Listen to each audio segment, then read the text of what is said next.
Senator Roberts. Thank you. As a servant to the many different people who make up our one Queensland community, I support Senator Smith's matter of urgency motion. The level of corporate cronyism and greed in Australia's airline industry is out of control. COVID was used to change the public's perception as to what constitutes fair and reasonable behaviour in the airline industry. Fares are up, services down, and luggage is nowhere to be found. In one survey, Australian Airlines managed to lose baggage 10% of the time. Qantas international fares are up 20% in 2 years. International market share has doubled, and profits have followed airfares up, now standing at $2.47 billion. Despite this, Qantas COVID cancellation credits expire on December the 30th. Virgin COVID credits expire on the same date. A mere coincidence?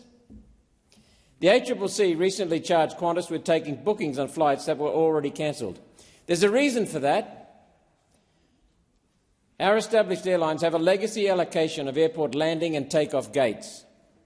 In order to restrict competition that may bring down prices, airlines schedule fake flights and sell tickets with no intention of operating that service, informing customers at the last minute of the cancellation, despite knowing of the cancellation for days or weeks in advance.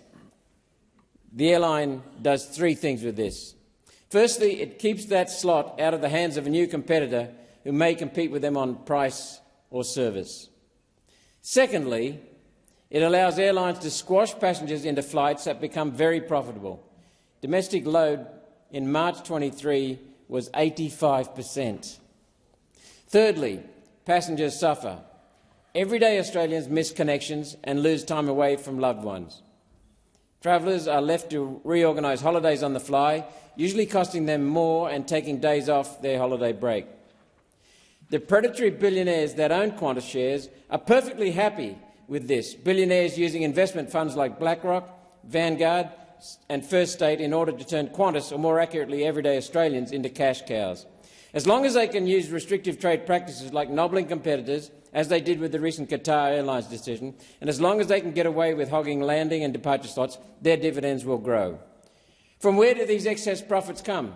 Everyday Australians, of course. Taxpayers contribute yet more. Qantas took $900 million in Jobkeeper payments during COVID and, despite record profits, kept them.